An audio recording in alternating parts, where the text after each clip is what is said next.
Hello and welcome back to our YouTube channel. तो साथियों, आज हम बात करने वाले हैं सदी के महानायक के बारे में, जिनको किसी भी तरीके की इंट्रोडक्शन की कोई ज़रूरत नहीं है। और बात करी जाए इनके एक्टिंग करियर के बारे में, तो इन्होंने एक बॉलीवुड में जो बेंचमार्क इस्टेब्लिश करा है, तो आज भी कोई भी एक्टर उसके आसपास भी नहीं है। इन्होंने न जाने कितनी हिट फिल्में दी हैं और बॉलीवुड को यहाँ तक लेके आए हैं और आज भी एक्टिंग कर रहे हैं। तो इनकी मैं पर्सनली बहुत ज़्यादा रेस्पेक्ट करता हूँ। तो चलिए, ऐसे महान शख्स के बारे में हमको जानना चाहिए, तो ये वीडियो मैं आपके लिए लेके आया हूँ। तो चलिए जानते हैं इनके जीवन के बारे में। तो चलिए स्टार्ट करते हैं। तो इनका जन्म हुआ था 11 अक्टूबर 1942 को, हुआ था इलाहाबाद में। तो इलाहाबाद आज आपको पता होगा कि उसका नाम प्रयागराज पड़ गया है। तो उस समय क्या, इलाहाबाद ब्रिटिश प्रोविनेंस के अंदर हुआ करता था। उस टाइम भारत आज़ाद तो हुआ नहीं था, भारत को आज़ादी मिली थी 1947 में। तो उस समय क्या, ये ब्रिटिश प्रोविनेंस में आता था। इनके फादर का नाम था हरिवंश राय बच्चन। ऑफ कोर्स हरिवंश राय बच्चन को भी हर कोई जानता है अगर देश में देखा जाए तो। वो भी बहुत महान कवि थे। जो इनकी माँ का नाम था, तो उनकी माँ का नाम था तेजी बच्चन। तो वो एक सिंपल हाउस वाइफ थी। और बात करी जाए अगर उनके वाइफ के बारे में, तो जया बच्चन को तो हर कोई जानता है। तो अगर बात करें इनके नाम के बारे में, तो इनका नाम शुरू में अमिताभ नहीं था। तो उस समय क्या था कि क्रांतिकारी दौर था। उस टाइम भारत आज़ाद तो हुआ नहीं, तब तो भारत की आज़ादी दिलवाने के लिए लोग वहाँ बहुत मेहनत कर रहे थे। तो उस समय एक बहुत ही फेमस नारा था, इनकलाब जिंदाबाद का। तो उसी नारे के बेसिस पे इनका नाम इनके पिताजी ने इनकलाब रख दिया था। वो तो बाद में फिर सुमित्रानंद पंत, एक बहुत ही फेमस कवि थे, तो उनके सजेशन के बाद उन्होंने इनका नाम अमिताभ कर दिया। अगर इनकी बात करी जाए एजुकेशन की, तो ये काफ़ी पढ़े लिखे हैं। इनके पास में मास्टर्स डिग्री है। तो इन्होंने जो अपनी ग्रेजुएशन करी थी, तो वो करी थी शेरवुड कॉलेज से, ये नैनीताल में पड़ता है। और इन्होंने अपनी जो मास्टर डिग्री करी है, तो वो क्रियोमाल कॉलेज दिल्ली यूनिवर्सिटी से करी है। अगर बात करी जाए इनकी एक्टिंग के रुचि के बारे में, तो कहीं ना कहीं से लोगों को क्या इंस्पिरेशन तो मिलता है एक्टिंग का, कि कोई ना कोई उनके घर पे या फिर कहीं बाहर से इंस्पिरेशन तो आना चाहिए, तभी तो इंसान उस तरफ भागेगा।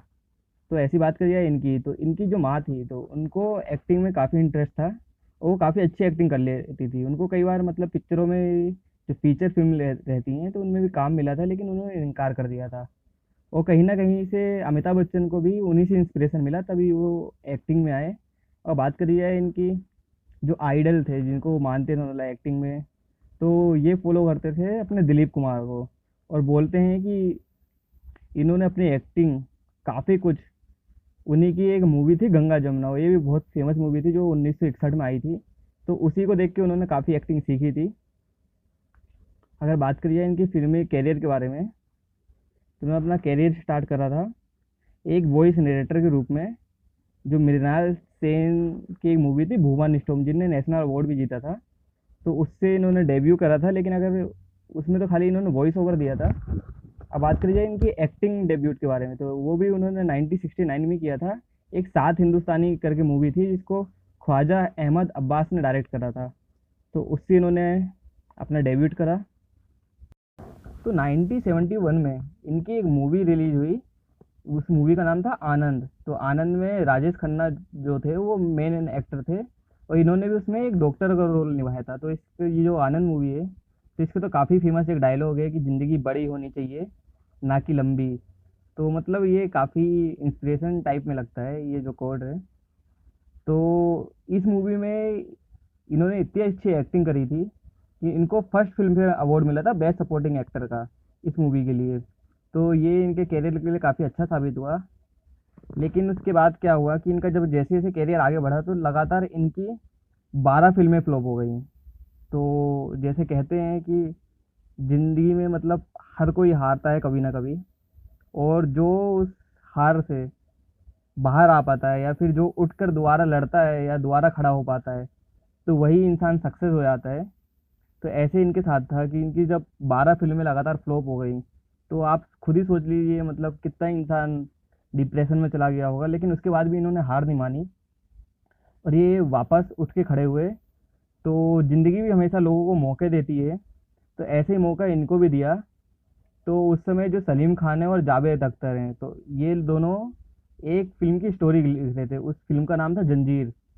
तो जंजीर मूवी इन्होंने लिखी, और उसमें इन्होंने साइन करा अमिताभ बच्चन को। उनको इनकी जो एक्टिंग स्किल्स है उसके बारे में पता चल गया। और उन्होंने इनको साइन कर लिया।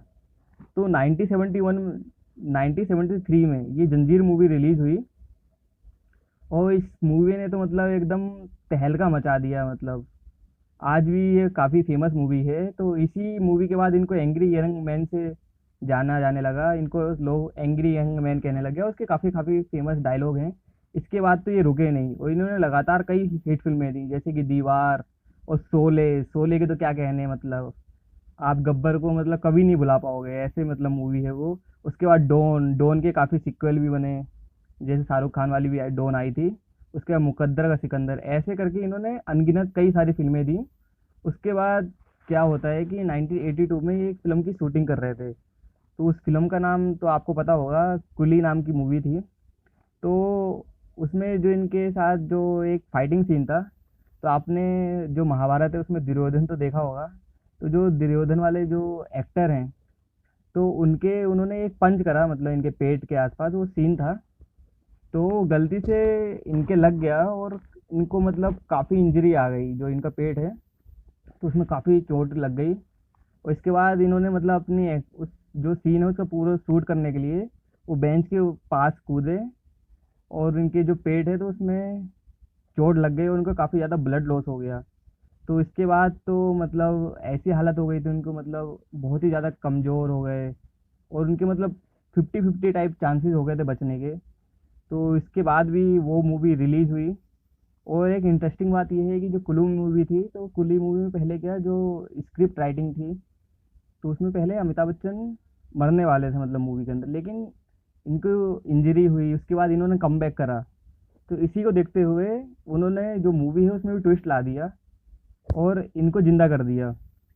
और बाद में ये ऑडियंस के सामने हाथ जो दिखाते हैं, तो इस तरीका कुछ सीन शूट हुआ। तो मतलब तो सदी के महानायक ने अपनी ज़िंदगी की जंग भी जीत ली थी।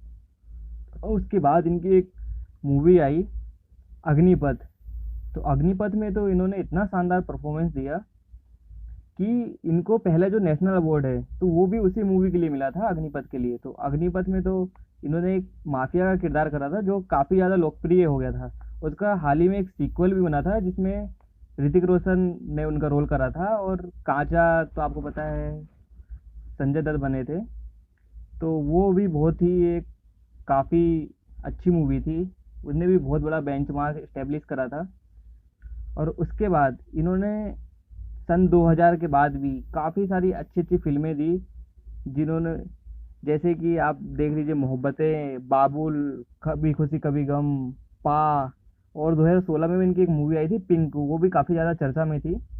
तो मतलब आप देख लीजिए हर रोल में ये एकदम हिट साबित हुए हैं। फिल्मी कैरियर के अलावा इन्होंने टेलीविज़न में भी अपना हाथ आजमाए थे, और सन 2000 में एक बहुत ही फेमस शो आया था, कौन बनेगा करोड़पति, जिसने कि काफ़ी आम लोगों के सपने भी पूरे करे थे।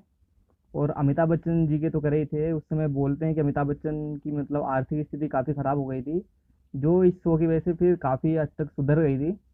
तो अमिताभ बच्चन भी इसको अपने ज़िंदगी में काफ़ी अच्छा मतलब बताते हैं कि उन्होंने कौन बनेगा करोड़पति जैसा शो होस्ट करा। उसके बाद इन्होंने बहुत ही फेमस शो बिग बॉस का तीसरा सीजन भी होस्ट करा था 2009 में। और इनकी जो परफॉर्मेंस थी तो इतनी अच्छी थी कि इनको इन्होंने 4 नेशनल अवार्ड भी जीते। तो 1991 में अग्निपथ के लिए इनको मिला था।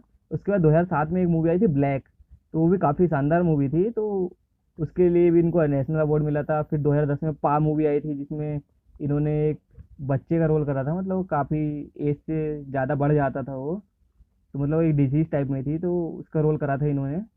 उसके बाद 2016 में एक पीकू मूवी थी, इसके लिए भी इनको नेशनल अवार्ड मिला।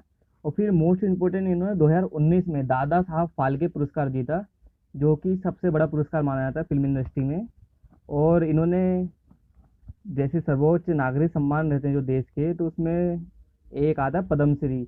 तो 1984 में इन्होंने पद्मश्री जीता। उसके बाद 2001 में पद्म भूषण जीता। उसके बाद 2015 में इन्होंने पद्म विभूषण जीता। तो पद्म विभूषण आपको पता होगा, तो भारत में जो हाईएस्ट सिविलियन जो अवार्ड है, तो वो भारत रत्न को कहा जाता है, लेकिन जो उसके बाद जो दूसरा नंबर आता है तो वो पद्म विभूषण का है।